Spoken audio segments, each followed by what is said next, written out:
राम राम भाइयों, क्या हाल चाल। सुबह के बज गए करीबन 9 और सारे भाई लोग नाश्ता वगैरह कर रहे हैं। हमें थोड़े से खेत के काम है वो पहले हम निपटा लेते हैं, क्योंकि इसके बाद हमने एक और शूट करना है आज। दरअसल खेत गीला है तो बीज तो अभी नहीं लग पाएंगे, पर फिर भी हम थोड़ी सी आज निराई करेंगे, क्योंकि गीले खेत के अंदर अड़ंगा जो है वो आराम से निकालने में ज़्यादा दिक्कत नहीं होगी। जैसा कि आप देख सकते हैं, ये है हमारा आलू।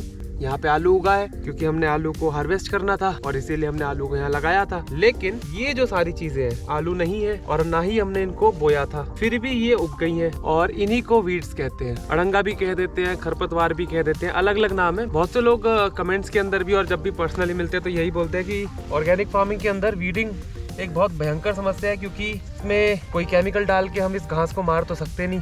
अगर इसको मैनुअली करवाते हैं वीडिंग तो आप देख ही सकते हैं कितना ये कम्बरसम काम है, तो लेबर इंटेंसिव है, फिर खर्चा ज्यादा हो जाता है इसीलिए, और बहुत जगह लेबर टाइम पे मिल भी नहीं पाती है। ऐसे में सवाल ये पैदा होता है कि वीडिंग कब करनी चाहिए ताकि हमें रिजल्ट भी अच्छा मिले और पैसे भी थोड़े बच जाए। तो ये वीडिंग का सबसे बढ़िया समय तब रहता है जब इनकी स्प्राउटिंग होने के बाद रिप्रोडक्शन स्टेज पे ये नहीं आए हैं। मैं आपको कंपैरिजन के लिए दिखाता हूँ। ये वाली अभी करीबन 2 या 3 हफ्ते पुरानी ही जर्मिनेटेड हुई हुई वीड्स है। वहीं कंपैरिजन के लिए ये वाली वीड देखिएगा। ये जो अड़ंगा है हमारा, ये थोड़ा पुराना है, महीने से ज्यादा होगा या 2 महीने होगा। इसके अंदर आप देख सकते हैं ये बीज आने लग गए हैं। अब यहाँ पे अगर मैंने इस स्टेज पे इसको उखाड़ा तो ये बीज धरती में गिर जाएंगे। अगले साल यही वाली खरपतवार के बहुत सारे पौधे उग जाएंगे। तो वीडिंग करने के लिए आप हमेशा ये ध्यान रखिएगा कि हम बीज बनने से पहले इस स्टेज और इस स्टेज के बीच में जब पौधा है हमारा वीड्स का, उस समय हम निराई करवा के इनको फाड़ ले। दूसरी, हमें ये चीज पता होनी चाहिए कि हमारे खेत में मिट्टी कैसी है, यानी कि सॉइल का कैरेक्टरिस्टिक्स कैसा है। हमारे यहाँ पे थोड़ी सी क्लेई मिट्टी है, आप देख सकते हैं, थोड़ी चिकनी मिट्टी है, बहुत ज्यादा चिकनी नहीं है, लोमी क्ले के बीच में है ये मिट्टी। ऐसी मिट्टी की खासियत ये होती है कि ये सूखने के बाद बहुत ज्यादा सख्त हो जाती है। सख्त होने के बाद यही वीडिंग करने के लिए हमको खुरपियां चलवानी पड़ेंगी, जिसमें टाइम और मेहनत ज्यादा लगती है। तो जब बारिश हुई है उसके बाद अगर हम वीडिंग करवाते हैं हमारे खेत में, तो ऐसे के अंदर कॉस्टिंग बच जाती है, क्योंकि यहाँ पे दोनों हाथों से फटाफट हमने वीड्स को यूं करके निकालते। ये तो गाजर है, मैंने गाजर पाड़ दी गलती से। वीड्स की पहचान होनी भी बहुत जरूरी है। दिखने में हो सकता है आपको ये लगे वीड है, लेकिन ये है वीड और गलती से यहाँ पे गाजर का बीज गिर गया होगा। तो ये जो पौधा है ये गाजर का है, तो इसीलिए वीडियो ध्यान से देखा करिए। हमने जो गलतियाँ करी हैं वो आप खामखा में ना दोहराएं। तो ये गाजर का है और ये सारी वीड्स है। मैं बताना ये चाह रहा था कि जो भी ये वीड्स होती है, इनको बरसात में अगर मैं निकालता हूँ तो निकालना आसान रहता है। अलग अलग वीड्स है और वीड्स के ऊपर डेडिकेटेड वीडियो भी ला सकते हैं कभी आगे जाके। बट आप ये ध्यान दीजिए कि जब भी मैं यहाँ पे वीड्स निकाल रहा हूँ तो खुरपी मार के निकालने की जरूरत नहीं है, पकड़ के खींच रहा हूँ तो जड़ों के साथ बाहर निकल रहा है। और यही एक और बहुत इंपॉर्टेंट पॉइंट है कि जब भी आप वीडिंग करें के अंदर आप अड़ंगे को, वीड्स को या खरपतवार को जड़ों से निकालेगा। ये जड़ है, ये जड़ से निकलने के बाद इसके दोबारा उगने के चांसेस बहुत कम हो जाते हैं। अगर मैं इसको यहाँ से सिर्फ तोड़ देता हूँ या खुरपी से काट देता हूँ तो ऐसे के अंदर ये जो चीज है ये नीचे से दोबारा उगने लग जाएगी। तो इसको जड़ों से ही पकड़ के निकालना चाहिए, चाहे आप खुरपी से करें चाहे आप हाथ से करें। गीले खेत के अंदर जल्दी निकल जाता है, मिट्टी नरम होती है तो पूरा पौधा ही बाहर खिंच जाता है। इसीलिए हम आजकल के अंदर फटाफट वीडिंग करेंगे और उसके बाद फिर हमने वहाँ पे नए सीजन के बीज लगाने हैं, जैसे थोड़ा सा खेत और सूखने लग जाए। वीड आखिर हमने ये उखाड़ने क्यों है, मतलब लेबर भी लगा रहे हैं, मेहनत भी कर रहे हैं, खर्चा भी कर रहे हैं, इसको उखाड़ने का क्या फायदा है। सबसे पहला फायदा तो ये है, कोई भी पौधा जो उगता है उसको खुराक की जरूरत है, और अगर ये हमारे आलू के पास उग रहा है तो आलू को जो खुराक मिलनी चाहिए वो ये खा रहा है। तो सबसे पहला बेनिफिट तो वीडिंग करने का यही है कि ये न्यूट्रिशनल कॉम्पिटिशन को कम करता है। और बहुत से केसेस के अंदर ऐसा भी होता है कि वीड्स का जर्मिनेशन और ग्रोथ जो हमारी कैश क्रॉप है, यानी कि जिसको उगा के हम बेचना चाह रहे हैं, उस फसल से जल्दी होता है। एग्जाम्पल के तौर पे आप ले लीजिए गाजर या मिर्च। गाजर और मिर्ची की इनिशियल स्टेज के अंदर ग्रोथ होती है बहुत धीरे। अगर हम गाजर बोते हैं और उसमें वीड्स को उगने देते हैं तो होता ही है कि वीड्स गाजर से ऊपर निकल जाती हैं, जैसा कि आप यहाँ पे देख सकते हैं। ये है गाजर का और ये है अड़ंगे का। अब यहाँ पे गाजर से ऊपर चला गया अड़ंगा, ना तो जमीन के नीचे से को ढंग से खुराक मिलेगी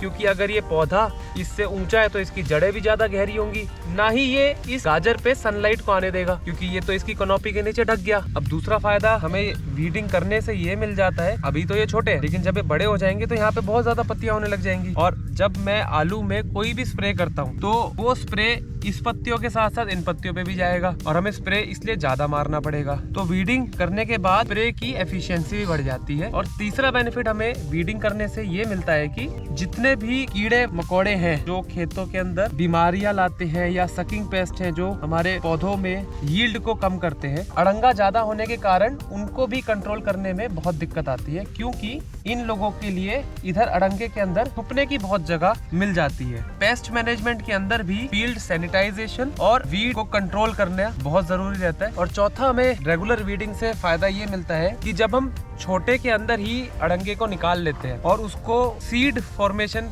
स्टेज पे नहीं जाने देते तो ऐसे के अंदर धीरे धीरे हमारे खेत के अंदर से जो भी सीड्स है इस वीड्स के, उनका प्रेशर कम होता रहता है। 2-3 सालों के बाद अगर आप यही प्रैक्टिसेस ढंग से फॉलो करते हैं तो आप ये पाएंगे कि आपके यहाँ पे वीड्स धीरे धीरे कम होने लग जाएंगे। और पांचवा सबसे बड़ा बेनिफिट वीडिंग करने से हमें ये मिलता है कि जब भी हम आलू या कोई भी फसल के अंदर हार्वेस्टिंग करते हैं यानी कि उसकी तुड़ाई होती है या उसे खोदते हैं, जो अड़ंगा है वो काफी दिक्कत करता है जब हम आलू को खोद के हार्वेस्ट करना चालू करते हैं। तो ये है मेन 5 फायदे वीडिंग करने के। अभी हम यहाँ पे खेत के अंदर वीडिंग करेंगे, कुछ और टिप्स होंगी तो बीच बीच में देते रहेंगे।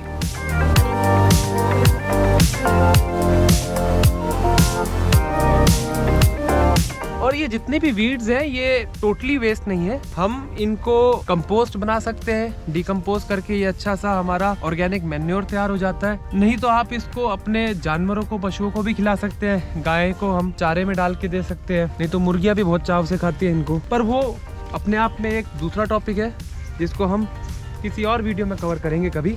अभी के लिए ये काम पहले खत्म कर लेते हैं। तो शूट कंप्लीट हो गई है, मोस्ट प्रोबेबली 26 जनवरी। 26 जनवरी नहीं, जनवरी एंड तक हम लोग वीडियो रिलीज करेंगे। और एक एंड में हम थोड़ा सा ही बोलना चाहते हैं कि बहुत ही बढ़िया रहा यहाँ पे हमारा ऑर्गेनिक एकड़ में। मैं तो सब लोगों को ये रिक्वेस्ट करूँगा कि सब लोग एक बार यहाँ विजिट करें, देखें कितने बढ़िया तरीके से इन्होंने खेती कर रखी है ऑर्गेनिक तरीके से। और जाते टाइम हमें बहुत सारी सब्जियाँ भी मिली हैं। Thank you. चलो फिर मेहमान जा चुके हैं, निराई का काम थोड़ा बाकी है, अंधेरा होने से पहले निपटा लेते हैं।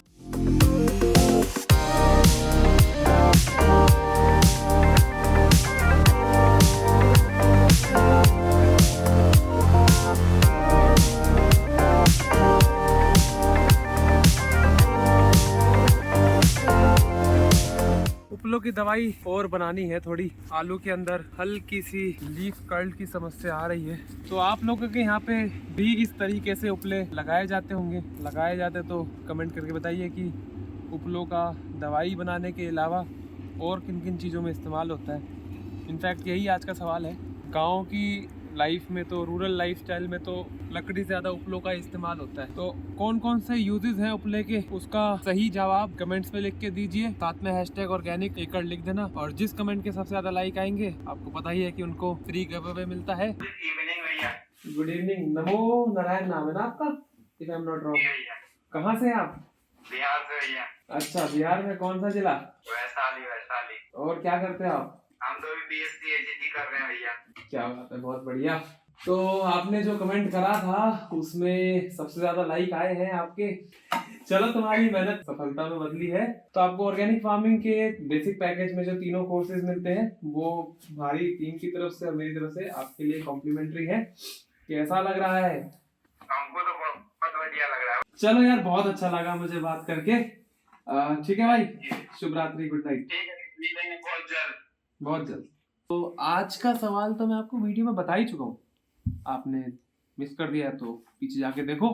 और अगर आपको ये डेली व्लॉग्स पसंद आ रहे हैं तो यहाँ पे क्लिक कर देना। ये हमारी प्लेलिस्ट है, 1 जनवरी से लेकर आज तक जितने व्लॉग्स हैं उनकी हमने एक आपके लिए डेडिकेटेड प्लेलिस्ट क्रिएट कर दी है। तो मिलते हैं कल सुबह 8 बजे, तब तक के लिए ध्यान रखिएगा। जय हिंद, जय जवान, जय किसान, राम राम।